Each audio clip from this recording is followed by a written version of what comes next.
चांद पर सफलतापूर्वक चंद्रयान-3 मिशन को पूरा करने के बाद भारत अब सूरज के पास पहुंचने की तैयारी कर रहा है। जी हां, भारत बिल्कुल तैयार है अपने न्यू मिशन के साथ, जिसका नाम दिया गया है आदित्य L1 मिशन। यानी कि आप नाम से समझ गए होंगे आप, आदित्य यानी कि सूरज, तो मिशन तो सूरज से जुड़ा हुआ है, लेकिन इसका A to Z समझने के लिए हमारे साथ स्पेस इंडिया से अमन कुमार है। अमन जी, क्या है ये Aditya L1 mission? Aditya L1 mission Indian space research organisation का एक पहला ऐसा मिशन है जो कि सूरज को पढ़ेगा, सूरज की स्टडी करेगा, जो कि for the very first time है। इसके अंदर हम लोग अगर बात करें तो हम एक ऑब्जर्वेटरी को, जिसका नाम आदित्य L1 रखा गया है, इस ऑब्जर्वेटरी को हम सन के पास भेजेंगे। देखिए यहाँ पर तस्वीरों में भी दिख रहा है, जैसे ये जा पा रहा है। अगर मैं बात करूं सन की, तो सन जैसे हमको लगता है कि बड़ा शांत है, ठीक है, लेकिन वो ऐसा नहीं है। उधर बहुत सारी गतिविधियां उसमें चल रही हैं। अगर आप जब उसको पास से देखें, जैसे पिक्चर में दिख पा रहा है, इसके अंदर बहुत सारी गतिविधियां हैं। देखिए कैसे सोलर फ्लेयर्स निकल के आ रही हैं, इनको सोलर फ्लेयर्स कहते हैं, प्रोमिनेंस का इफेक्ट है, ठीक है। ऐसे ही काफ़ी सारी गतिविधियां इसमें चलती रहती है, कोई शांत नहीं है, ठीक है। सन, सूरज भी आप जानते हैं हमारा सबसे क्लोजेस्ट स्टार है, ठीक है, और हमारी पूरी पृथ्वी को, हमारे सारे सोलर सिस्टम में जितने भी प्लैनेट हैं, उसको एनर्जी सोलर सन से ही मिलती है, ठीक है। इसीलिए उसको समझना बहुत बहुत ज़्यादा ज़रूरी है। तो जो आदित्य L1 मिशन है, वो एक, उसको L1 क्यों कहा गया है? हाँ, मैं यही पूछने वाली थी कि आदित्य मिशन तो समझ आता है, लेकिन L1 क्यों? जी हाँ, L1 एक ऐसा जो सन और अर्थ है उसके बीच में एक ऐसा पॉइंट है, एक ऐसी जगह है जहाँ पे दोनों की जो गुरुत्वाकर्षण बल है, जो ग्रेविटी है, उसका इफेक्ट नहीं होता है। अच्छा। उस स्पेशल पॉइंट पे जो है हम इस हमारे ऑब्जर्वेटरी को, आदित्य L1 ऑब्जर्वेटरी को वहाँ पे हम प्लेस करेंगे। हाँ। ताकि, और दूसरी खास बात है इस पॉइंट की, कि इस पॉइंट से हमें सन जो है बिना किसी झंझट के, बिना किसी एक्लिप्स के, बिना किसी एकल्टेशन के पूरे टाइम विजिबल रहेगा और हम पूरी तरीके से उसकी स्टडी कर सकेंगे। अच्छा, तो बेसिकली एक ऐसा पॉइंट चूज किया गया है जिस पे अगर बात की जाए तो वो पूरी तरीके से जो है, जिस पे आपको दिखेगा। और ये देखिए, अच्छा, ये एक पिक्चर के माध्यम से, हाँ जी, देखिए ये है हमारा सन और अर्थ का सिस्टम। अर्थ जो है सन के चारों तरफ घूमती है, ठीक है। इस सिस्टम, इसी में जो है कुछ पॉइंट्स आप देख पा रहे हैं, जो L2, L1, L5, L3, L4, ये कुछ ऐसे पॉइंट्स हैं जहाँ पे जो है सन और अर्थ की ग्रेविटी का इफेक्ट जो है कैंसिल हो जाता है। लेकिन इसमें अगर L1 को आप देखें, जरा ध्यान से देखिए, ये पॉइंट एकदम सन के सामने है, ठीक है। इसलिए ये पॉइंट बहुत बेहतरीन है सन की स्टडी करने के लिए। इसलिए हमने इस पॉइंट को, साइंटिस्ट ने, इसरो के साइंटिस्ट ने इस पॉइंट को चुना है। हमारा आदित्य L1 इस पॉइंट पे जाएगा और यहाँ पे जाके सन की पूरी स्टडी करेगा। ठीक है, तो ये तस्वीर आप देख रहे हैं, जरा एक बार मैं बोलूँ आपको, जरा स्क्रीन पे दिखाएं तो आप ये समझे। अगर मैं इसको नहीं, ये रोटेट नहीं हो रहा है, हाँ, ये आप फिलहाल आप देखिए, ये अर्थ है, हमारी पृथ्वी है, जहाँ से आदित्य L1 जाएगा, और ये सूरज है। तो सूरज की सीध पर ये पॉइंट मिला हुआ है जिसका नाम L1 है। बाकी भी कई पॉइंट्स आप देख रहे हैं, L3, L5 सारे पॉइंट्स हैं, लेकिन अर्थ से यहाँ पर जाकर ये सूरज की सीध पर बनेगा। और जैसे अमन बता रहे हैं कि कोई किसी भी तरीके का ऑब्स्ट्रिकल नहीं है, कोई एक्लिप्स का असर नहीं है, तो पूरा इसे पढ़ पाएंगे। किस तरीके का रूट रहता है, कैसे ऑर्बिट्स बनते हैं, अगर आप वो थोड़ा समझा पाए, कैसे बाहर जाएगा? जी हाँ, तो अगर हम इसके ऑर्बिट की बात करें तो जैसा कि इस पिक्चर में आप देख पा रहे हैं, बिल्कुल ये देखिए, तो जिस दिन ये लॉन्च होएगा, वो जो है एक लो अर्थ ऑर्बिट में इंसर्ट होएगा सबसे पहले। उसके बाद इसकी स्पीड को बढ़ाया जाएगा और इसके ऑर्बिट जो है वो भी इंक्रीज करता जाएगा इलिप्टिकली। एक टाइम ऐसा आएगा जब ये इतनी स्पीड पालेगा, इतनी इसके अंदर स्पीड होगी हमारे प्रोब में, कि वो इस अर्थ के ग्रेविटी का स्फीयर ऑफ इन्फ्लुएंस जो है, मतलब वो एरिया जहां तक अर्थ की ग्रेविटी को महसूस किया जा सकता है, उसको बाहर निकल पाने की स्पीड ये हासिल कर लेगा। तो ये जो रेड लाइन आप देख पा रहे हैं, ये वही पाथ है जब वो निकल जाएगा, और जब ये यहाँ पहुंच जाएगा तो वो उस स्फीयर ऑफ इन्फ्लुएंस, यानी कि उस एरिया से बाहर हो जाएगा कि वो अर्थ की ग्रेविटी इस पे इफेक्ट नहीं कर पाएगी। और फिर ये जो है एक जो है बिना किसी डायरेक्शन के, बिना किसी उसके जो है आगे चलता रहेगा, जिसे क्रूज फेज कहा जा रहा है। लेकिन अब यहाँ से इसके बाद जो भी है, इसका ऑर्बिट यहाँ से यहाँ तक जाने का सब कुछ आदित्य L1 के अंदर जो ऑनबोर्ड कंप्यूटर्स हैं वो सब वो काम करेंगे। उसको यहाँ पे मिशन कंट्रोल से कुछ नहीं कंट्रोल किया जाएगा, सब ऑनबोर्ड मिशन ऑनबोर्ड कंप्यूटर ही संभालेगा। तो जैसे ही वो जो है, जैसे L1 पॉइंट के पास आएगा, तो वो यहाँ पे क्रूज करेगा और वो अपने ऑर्बिट में इंसर्ट हो जाएगा, L1 पॉइंट के चारों तरफ घूमता रहेगा, इस पॉइंट के चारों तरफ घूमता रहेगा। अच्छा, ये क्योंकि अभी तमाम दर्शकों को भी याद होगा क्योंकि हमने चंद्रयान के भी इसी तरीके के पहले ऑर्बिट्स बनते हुए देखे थे। अमन ये बताइए ना, जब हमने देखा कि जब मून पे गया तो ऑर्बिट्स जो थे वो ऐसे ही थे। yes. और यहाँ पर ये ऐसे क्रॉस होता हुआ जा रहा है। बिल्कुल, जो यहाँ पे हम क्या कर रहे हैं, क्योंकि जब ये यहाँ जा रहा है इसकी कोई डायरेक्शन नहीं है इस टाइम पे, तो लेकिन जब हम ये L1 पॉइंट के पास आ जाएगा, इसको एक ऑर्बिट लेना है, तो इसलिए अपनी डायरेक्शन चेंज करके उस ऑर्बिट के अंदर आ रहा है। लेकिन जब चंद्रयान 3 की बात करें, उसमें हमको पता था कहाँ जाना है और उसको जो है लैंड करना था वहाँ पे, इसलिए जब वो चांद के चारों तरफ घूम रहा था वो अपनी स्पीड को धीरे धीरे कम कर रहा था ताकि वो उसके पास आता रहे और एक टाइम पे आके फिर वो डिसेंट प्रोसेस को शुरू कर सके। ठीक है, तो एक चीज़ मैं जानना चाहूँगी, मैंने शायद इसमें सबसे पहली तस्वीर वो देखी थी, ये मैं जानना चाह रही हूँ कि ये बताइए कि पहले तो ये आप ज़रा एक बार सूरज की तस्वीर के साथ शुरू कर लेते हैं। ये जानना चाह रही हूँ कि जब इस तरीके का ये सूरज है, आप बता रहे हैं कि जैसे हमको दिखता है नेकेड आई से कि बिल्कुल प्लेन एक सतह और ऑरेंज कलर का, और ये ऐसा है नहीं, बिल्कुल नहीं। लेकिन जब इतनी हीट हमें पता है कि सन छोड़ता है, इतनी रोशनी, इतनी हीट, तो बचेगा कैसे ऑब्जर्वेटरी वो जिसको हम भेज रहे हैं? बहुत अच्छा क्वेश्चन है। तो अगर मैं आपको दिखाऊं इसके अंदर, आप ये देखिए, ये हमारा है आदित्य L1 प्रो। इसमें देख सकते हैं अभी गोल्ड कलर की फॉइल चढ़ी हुई है, लेकिन ये गोल्ड की नहीं बनी हुई है। ठीक है, ये एक ऐसे अलॉय की बनी हुई है जो कि हीट रेजिस्टेंट है। ठीक है, इसकी बहुत सारी लेयर्स करके जो है इसके ऊपर चढ़ाया गया है ताकि इसके अंदर का टेम्परेचर और बाहर का टेम्परेचर मेंटेन रहे। इसी वजह से, इसी इंसुलेशन की वजह से जो इसके अंदर जितने भी इक्विपमेंट यूज किए जाने वाले हैं वो सब सेफ रहेंगे सन की इतनी ज्यादा हीट से। अच्छा, तो ये आप कह रहे हैं जो गोल्ड फॉइल से हमें नजर आता है, ये असल मतलब इसमें बहुत सारी लेयर्स लगी रहती है, ये भी यही है? जी हाँ, ये आपका जो है स्टोर्ड व्यू, मतलब कि ये आप देख सकते हैं, ये सोलर पैनल है, ये भी पैक्ड है। ठीक है, तो ये स्टोर्ड व्यू दिखा रखा है हमको अपना आदित्य L1 का, और ये आपका डिप्लॉयड व्यू है, इसके अंदर आपको सोलर पैनल्स खुले हुए दिख रहे हैं। अच्छा, मतलब जब ट्रैवल करेगा, हाँ, जब ये जाएगा करेगा तब ऐसे रहेगा, तो ऐसा रहेगा, और जब L1 पॉइंट पे पहुंच जाएगा, क्योंकि यहाँ पर L1 पॉइंट दिख रहा है L1, यस, ये तो इधर ये देखिए पहुंचेगा तो उसके बाद सोलर पैनल्स अपने खुल जाएंगे। अच्छा, ठीक है, आप ये बात आपने बताई, लेकिन ये ऑब्जर्वेटरी जो है ये क्या मतलब इसको लैब माने एक कि वो स्टडी करता रहेगा, ये कैसे डिफरेंट है जैसे हम चंद्रयान की बात करें या स्पेसक्राफ्ट जो जाते हैं उनसे क्या डिफरेंस है? यस, तो चंद्रयान की हम जैसे बात करें, चंद्रयान में भी जो विक्रम लैंडर है या प्रज्ञान रोवर है उसमें कुछ इक्विपमेंट्स थे।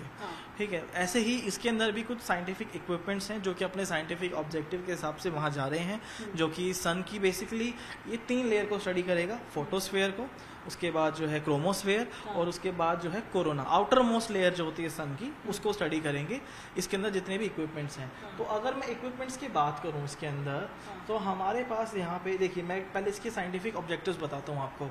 तो ये जो है जितनी भी सन से जो भी रेडिएशंस आ रही हैं उनको स्टडी करेगा, उसके सन के एटमॉस्फेयर को स्टडी करेगा, सन विंड्स, सोलर विंड्स, मतलब जो हाईली एनर्जेटिक पार्टिकल्स वहाँ से आ रहे हैं अर्थ की तरफ, उनको स्टडी करेगा। ये इसके ऑब्जेक्टिव्स हैं मिशन के। तो अब इनको स्टडी कौन करेगा? जैसे साइंटिस्ट होते हैं लैब में स्टडी करने के लिए, तो साइंटिस्ट होते हैं। अब वहाँ पे कोई इंसान नहीं जा सकता, इसलिए वहाँ पे इक्विपमेंट्स जा रहे हैं जिनको हम साइंस पेलोड्स कहते हैं। तो इसके अंदर पेलोड्स जब हम कहते हैं तो दर्शकों को बता दें आसान भाषा में, पेलोड्स बेसिकली ये है कि आपको इस मिशन से क्या हासिल है, क्या मिलने वाला, आपको किस चीज की स्टडी करने के लिए जा रहा है, तो पेलोड्स के बारे में आप ये बता रहे हैं। तो इसके अंदर टोटल 7 पेलोड यूज किए जा रहे हैं, 7 साइंटिफिक पेलोड्स हैं। जैसा कि पहले आप देख पा रहे हैं, पहला है वेल्सी, जो कि एक विजिबल एमिशन लाइन कोरोनोग्राफ है, जो कि क्या स्टडी करेगा, जो सन का कोरोना है उसको स्टडी करेगा, और जो कोरोनल मास इजेक्शन को अगर मैं सिंपल भाषा में समझाऊं, तो अभी जैसा कि आपने पीछे जो स्टार्टिंग में हमने वीडियो देखी थी उसमें से कुछ चीजें निकल रही थी, जैसे कि हम यहाँ पे देख पा रहे हैं, ये देखिए, जाते हुए का वीडियो हो गया। हाँ जी, इसके बाद जैसे ये कि यहाँ पे आएगा, ये देखिए, जैसे ये देख पा रहे हैं ना, ये देखिए, ये एक छोटी सी फ्लेयर है, लेकिन कभी कभार क्या होता है, ये फ्लेयर सन को छोड़ के निकल जाती है और ये अदर प्लैनेट्स की तरफ, धरती की तरफ भी आ रही होती है। लेकिन खुशकिस्मती से कहिए या प्रकृति की देन कहिए कि हमारी अर्थ के चारों तरफ एक मैग्नेटिक फील्ड है, जो कि हमको ऐसी हार्मफुल रेडिएशन, ऐसी हार्मफुल फिनोमिना से बचा लेती है। ठीक है, लेकिन ये इतनी खतरनाक है कि जैसे अगर मान लो हमारी मैग्नेटिक फील्ड ना हो हमारे चारों अर्थ के चारों तरफ, तो हमारी धरती पे जितने भी बिजली से चलने वाले इक्विपमेंट्स हैं, जितनी भी हमारी सैटेलाइट है, जीपीएस सिस्टम है, वो सब जो है खराब हो जाएंगे और हमारी धरती पे पूरा ब्लैकआउट हो जाएगा। सारे पावर हाउस, सारे ट्रांसफार्मर सब ठप पड़ जाएंगे। तो ये इतना खतरनाक फिनोमिना है। और दूसरा कि जैसा आप जानते हैं हमारे इंटरनेशनल स्पेस स्टेशन हैं और भी सैटेलाइट्स हैं जो हमारे अर्थ के चारों तरफ घूम रही हैं। अब तो बहुत ज़्यादा सैटेलाइट्स आ रही हैं हमारे सन के चारों तरफ, तो उनकी सेफ्टी भी ज़रूरी है क्योंकि वो सब इलेक्ट्रॉनिक पे बेस्ड हैं। तो ये कोरोनर मास इंजेक्शन उनको जो है बड़ा खतरा हो जाता है, उनसे एस्ट्रोनॉट भी रह रहे हैं। क्या है ये, मतलब ये ये बेसिकली क्या है, जो सन जो है मोस्टली प्लाज्मा का बना हुआ है। प्लाज्मा जो है एक तरह जैसे सॉलिड लिक्विड गैस, 3 स्टेट है, उससे चौथी स्टेट है प्लाज्मा। ठीक है, जिसमें आयनाइज्ड पार्टिकल्स होते हैं, इलेक्ट्रॉन्स प्रोटॉन्स होते हैं, बहुत हाईली एनर्जेटिक होते हैं ये। और जब ये निकलते हैं तो ये जब किसी भी इलेक्ट्रॉनिक इंस्ट्रूमेंट से जो है अगर टकराते हैं तो ये उसको पूरा खराब कर देते हैं। और अभी तो पूरी दुनिया इलेक्ट्रॉनिक इंस्ट्रूमेंट्स पे ही बेस्ड, पूरी दुनिया इलेक्ट्रॉनिक इंस्ट्रूमेंट पे बेस्ड चल रही है। ये जो हम इंटरव्यू कर पा रहे हैं ये माध्यम भी इलेक्ट्रॉनिक इंस्ट्रूमेंट का है। ये जो भी हम इंटरव्यू दिखा रहे हैं ये भी सैटेलाइट के थ्रू हो रहा है। तो सब कुछ बंद हो जाएगा अगर ऐसा कोई होता है तो उसके लिए क्या होता है, जैसा कि आप जानते ही हैं सुनामी आती है, टोर्नेडोज आते हैं, तो उसके लिए हमारे पास एक अलर्ट सिस्टम होता है कि भाई सुनामी आने वाली है, हम अपनी प्रिपरेशन कर लेते हैं उसके हिसाब से। तो आदित्य L1 जब सन की स्टडी कर रहा होगा, इसमें कुछ जो इक्विपमेंट ऐसे हैं जो कि कोरोना, जैसे अभी मैंने बताया VELC जो है, जो कि कोरोनर मास इजेक्शन के बारे में जो है स्टडी करेगा। इसके अंदर जो ये वाला इंस्ट्रूमेंट है ये जो है कोरोनर मास इजेक्शन को स्टडी करेगा। ठीक है, तो ये हमको एक अलर्ट दे पाएगा। ये इतनी क्लोज होगा उसके कि ये हमको अलर्ट दे पाएगा कि भाई ऐसा फिनोमेना होने वाला है, ये इतना एनर्जेटिक फिनोमेना आने वाला है कि हमको इससे सेफ्टी मेंटेन करनी चाहिए। कुल मिला के देखिए अमन जो फिलहाल कहना चाह रहे हैं वो ये है कि सूरज जो है वो इस तरीके की, जैसे इन्होंने, आप एक बार ये तस्वीर से देखिए कि जब हम ये बात कर रहे हैं तो सूरज जो है ना जैसा गोल हमें दिखता है, मैंने बहुत ज़्यादा जूम कर दिया, हाँ, तो यहाँ पर ये देखिए ये इसके लेयर्स बाहर की, आपको अपने आप जब देखते हैं तो आपको पता चल रहा है कि इसे लगातार बाहर की तरफ लेयर्स आती जा रही है और कई बार ये सूरज से बाहर आती हैं, अर्थ की तरफ भी आती हैं। अभी अर्थ के आसपास एक ऐसा मैग्नेटिक फील्ड बना हुआ है जो अर्थ को इनसे बचाता है, पर क्योंकि हम स्पेस की बात कर रहे हैं जहां पर कुछ भी सर्टेन नहीं है, कल अगर ऐसी सिचुएशन बनी कि उस मैग्नेटिक फील्ड का शील्ड हमारे पास नहीं रही या वो नहीं रहा, जैसे कि स्पेस में हमने देखा है चेंजेस होते रहते हैं, तो ऐसे में आदित्य L1 मिशन की जो ऑब्जर्वेटरी वहां जा रही है वो आपको एडवांस में बताएगी कि ये अर्थ की तरफ बढ़ रहा है। जैसे कि हमको अभी, जैसे इन्होंने एग्जांपल दिया, सुनामी के लिए पता चल जाता है, वार्निंग्स मिल जाती है, मौसम के लिए पता चल जाता है कि भारी बारिश होने वाली है, तो ऐसी ही जानकारी वो देगा। और वो इस वजह से भी जरूरी है क्योंकि इसका असर हम पर सीधे तौर पर पड़ेगा। जो भी चीजें आज की डेट में हम इस्तेमाल कर रहे हैं, computer, TV, laptops, phone, GPS, हर चीज पर उसका असर पड़ेगा क्योंकि वो सब काम करना ठप कर जाएंगे। इस वजह से ये इंपॉर्टेंट है। तो ये तो आपने बताया पहला इसका पेलोड। और क्या है? दूसरा पेलोड है SUIT। एक तरीके से टेलीस्कोप है ये, जो कि अल्ट्रावायलेट लाइट में काम करेगा। जैसे कि हम जो लाइट देख पाते हैं वो एक बहुत बड़ा स्पेक्ट्रम है जिसको इलेक्ट्रोमैग्नेटिक स्पेक्ट्रम से कहते हैं। कई तरीके की लाइट जो है हमारे पास आ रही होती है, लेकिन हमारी आंखें जो है ना सिर्फ छोटी सी लाइट देख पाती है, 7 कलर हम देख पाते हैं, सिर्फ वही देख पाती है। ठीक है, जैसे ऐसी ही एक लाइट है UV लाइट, UV। तो ये टेलीस्कोप उस रोशनी में उस लाइट को देखेगा जो सन से आ रही है। ठीक है।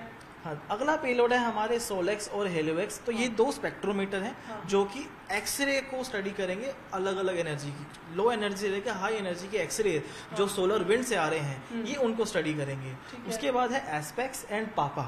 ओके, तो काफी इंटरेस्टिंग सा नाम है पापा। तो बेसिकली एस्पेक्स क्या है, ये दोनों जो है प्लाज्मा और जो पार्टिकल सोलर विंड से आ रहे हैं उनको स्टडी करेंगे, उन पे एक्सपेरिमेंट्स करेंगे। ठीक है। लास्ट का जो हमारा पेलोड है वो है मैग, जो कि एक मैग्नेटोमीटर है, जो कि आदित्य L1 जो L1 पॉइंट है वहां तक जो है सन की मैग्नेटिक फील्ड का क्या इफेक्ट पड़ रहा है उसको स्टडी करेगा ये। ठीक है, तो आपसे मैंने टेम्परेचर के बारे में तो पूछा, पर एक अगर हम बात करें कि एस्टिमेटेड टेम्परेचर जिस पॉइंट पे हम जाने का सोच रहे हैं कितना होगा तकरीबन, कुछ आइडिया? ऐसे सच आइडिया कुछ नहीं है, लेकिन अगर मैं आपको एक बात बताऊं, बड़ी इंटरेस्टिंग सी बात है कि जो हमारा सन है उसका जो फोटोस्फीयर जिसकी हम बात कर रहे हैं उसका टेम्परेचर लगभग 5500 डिग्री सेल्सियस होता है। तो ये बहुत ज़्यादा टेम्परेचर है। ठीक है, और हम इतना क्लोज जा रहे हैं तो टेम्परेचर डेफिनेटली बहुत ज़्यादा होने वाला है। अब ये सब चीजें जो हैं, जी हाँ, अच्छा, ये सारे इक्विपमेंट्स हैं जो कि यूज होने वाले हैं। देख सकते हैं इनमें सब भी ये फॉइलिंग की गई सारे है। फॉइलिंग की गई है, सबको फॉइल किया गया है टेम्परेचर से बचा के रखने के लिए। देखिए ये देख जो तमाम सकते गोल्डन हैं चीजें आपको नजर आ रही हैं, ये सारा इंसुलेशन का काम इंसुलेशन का काम ताकि जो टेम्परेचर है अंदर का वो मेंटेन रहे, जले नहीं, क्योंकि हम सूरज की बात कर रहे हैं, हम चांद की बात नहीं कर रहे जहाँ पर लूनर डे में जाए तो मैनेज हो जाएगा, लूनर नाइट में जाए तो चीज़ें खराब हो सकती हैं। तो इसके अलावा एक तस्वीर मैंने शायद सबसे पहले इसमें देखी थी, जिसमें ये यहाँ पर जब हम बात करें तो थोड़ा सा ये एक्सप्लेन अगर आप कर पाएं कि कितना डिस्टेंस है। हाँ, जो L1 पॉइंट है वो L1 पॉइंट धरती से 1.5 मिलियन किलोमीटर दूर है। हाँ, ठीक है, जो ये पॉइंट है L1 पॉइंट जो है जो ये पॉइंट है L1 पॉइंट, ये धरती से 1.5 मिलियन किलोमीटर की दूरी पे है। हाँ, ठीक है, तो अब देखिए कितना दूर का डिस्टेंस है, लेकिन ये बाकी पॉइंट से क्लोजेस्ट भी है। तो अगर मैं टाइम की बात करूं तो आदित्य L1 को यहाँ से यहाँ पहुंचने में 4 महीने का टाइम लगेगा अप्रोक्सीमेटली। 4 महीने का वक्त, महीने का वक्त लगेगा उसको। और जनरली अगर बात की जाए तो जो ऑब्जर्वेटरीज भेजी जाती हैं कितने टाइम तक रहती हैं स्पेस में? ऑब्जर्वेटरी का काम तो ऑब्जर्वेशन का होता है, वो लॉन्गर टाइम के लिए वहाँ पे स्टे करते हैं। हाँ, ताकि वो लंबे टाइम तक उसके रिजल्ट्स जो हैं वो काफी लंबे टाइम तक जो है उनके रिजल्ट्स आते रहे। हाँ, और हमारे जो साइंटिस्ट हैं, जितने भी रिसर्चर्स स्कॉलर्स हैं यहाँ पे, वो सब उस डेटा को एक्सेस कर पाएंगे और स्टडी कर पाएंगे सन। ठीक है, काफ़ी पॉइंट्स यहाँ पर हैं। तो जो बाकी देश जिनके मिशन अभी गए हैं, अभी तक जा चुके हैं सोलर मिशंस के लिए, तो वो किन L1 पॉइंट पे ही रहते हैं या किसी और पॉइंट पे? नहीं, ऐसा कुछ नहीं है कि L1 पॉइंट पे रहते हैं। जैसे मैं अगर सोलर पार्कर प्रोब की बात करूँ, नासा का जो प्रोब है, तो वो L1 पॉइंट पे नहीं गया है, वो सन के पास गया है, बहुत क्लोज गया है, ऑर्बिट करके वो फिर वापस निकल गया है। ठीक है, तो फिलहाल जहाँ पर हम पहुँच रहे हैं ये 1.5 million kilometres, 1.5 million kilometre, 1.5 million kilometres है, जहाँ पर अमन बता रहे हैं कि जो टाइम है वो तकरीबन जो लगने वाला है वो 4 महीने का पहुंचने का लगने वाला है। और लॉन्च व्हीकल की अगर हम बात करें इसमें, एक तस्वीर जो थी, हाँ, ये आप अगर देखें तो इससे थोड़ा मोटे तौर पर समझ आ जाएगा कि क्या पेलोड्स है, कैसे क्या है। जी हाँ, जैसा आप देख सकते हैं ये हमारा टेलीस्कोप है। हाँ, ठीक है, ये हमारा जो क्रोनोग्राफ है यहाँ पे, और ये जो 2 इंस्ट्रूमेंट आप देख पा रहे हैं, स्विज और स्टेप्स, ये दोनों मिला के हमारा एस्पेक्ट बनता है। हाँ, जो कि ये दोनों स्पेक्ट्रोमीटर ही हैं एक तरीके से। ये हमारा स्पेक्ट्रोमीटर है जो कि हाई एनर्जी एक्सरेज को स्टडी करेगा। ये हमारा प्लाज्मा एनालाइजर है जो कि आदित्य L1 में है। और ये जो है मैग्नेटोमीटर है, ये एक रॉड है। ये रॉड ऐसे खुलेगी और इस रॉड में जो अगर मैं आपको दिखाऊं आदित्य L1 की फोटो, तो जैसे ये जो रॉड आप देख पा रहे हैं, ये जो रॉड देख पा रहे हैं, ये है मैग्नेटोमीटर। इसके यहाँ पे और यहाँ पे ये आदित्य L1 से 6 मीटर की दूरी पे और उसके बीच में 3 मीटर की दूरी पे ये 2 मैग हमारे सेंसर्स लगे हुए हैं जो कि इसकी मैग्नेटिक फील्ड को स्टडी करेंगे। तो यहाँ जिस पॉइंट पर L1 है वहाँ से सूरज की दूरी तकरीबन कितनी होगी? आप देखिए, जो सन है और अर्थ है, दोनों के बीच का जो गैप है वो 150 मिलियन किलोमीटर का है। ठीक है, तो जो आदित्य L1 है वो उसका अप्रोक्स 1% ही है सिर्फ। अच्छा, उसके बीच है सिर्फ 1% डिस्टेंस है, तो बहुत डिस्टेंस है उसके बीच में भी। ठीक है, अब सबसे अहम सवाल, क्या कोई रिस्क है इस मिशन में? हाँ, रिस्क देखिए, कोई भी स्पेस मिशन विदाउट रिस्क का नहीं होता है। सारे स्पेस मिशन में रिस्क कोई ना कोई होता है, इसमें भी रिस्क है। सबसे बड़ी बात देखिए, आप जो भी अभी चीज़ मैंने बताई कि कोरोनल मास इजेक्शन, क्या तो उस टाइम पे कोई ऐसे सोलर विंड्स ना हो जो हमारे इंस्ट्रूमेंट को ख़राब कर दे। ठीक है, जो भी हमने ये इम्पोर्टेंट सवाल है अमन, क्योंकि जिसकी स्टडी के लिए ये जा रहे हैं, जहाँ पर हम लोग बात कर रहे हैं, अगर इस बीच, ये जिस पॉइंट को आप बोल रहे हो, इस बीच अगर जिसको स्टडी क्या आपने उसका नाम बताया? Coronal mass ejection. हाँ, तो कोरोनल मास इजेक्शन अगर इस बीच हो जाता है तो स्पेसक्राफ्ट जो यहाँ पर इस ऑर्बिट में घूम रहे हैं, जहाँ आसपास है, उन सब पर असर पड़ेगा? असर पड़ता है, लेकिन हमारी मैग्नेटिक फील्ड काफ़ी हद तक हमको बचा लेती है इन सब चीज़ों से। L1 क्या हमारी मैग्नेटिक फील्ड के अंडर है? जी हाँ, जहाँ तक मेरा ध्यान है वो हमारे मैग्नेटिक फील्ड के अंदर ही आना चाहिए। ठीक है, तो ये चलिए आपको बताया आदित्य L1 मिशन से जुड़ी हुई चीज़ें। उम्मीद है कि आपको थोड़ा एक फेयर आइडिया आया होगा कि L1 मिशन आदित्य आखिर है क्या। हम यहाँ पर सूरज से जुड़ी हुई चीज़ें और ख़ास तौर पर जैसे इन्होंने बताया कि एक खास तरीके तरीके की लाइट और जो फ्लेयर्स सन पास करता है जो कि अर्थ को डायरेक्ट हार्म पहुंचा सकती है, लेकिन फिलहाल मैग्नेटिक फील्ड की वजह से अर्थ उस पर बचा हुआ है। उसको स्टडी करने और उसके बारे में प्रायर इंफॉर्मेशन देने का मुख्य तौर पर आदित्य L1 मिशन काम करने वाला है। और फिलहाल जिस तरीके की दूरी है तो बताया जा रहा है कि 4 महीने का समय आदित्य जो L1 मिशन का जो ये ऑब्जर्वेटरी है इसको L1 पॉइंट पर पहुंचने में 4 महीने का समय लग सकता है। कैमरा पर्सन करम सिंह के साथ प्रियंका कांडपाल, न्यूज़ 18 इंडिया, दिल्ली।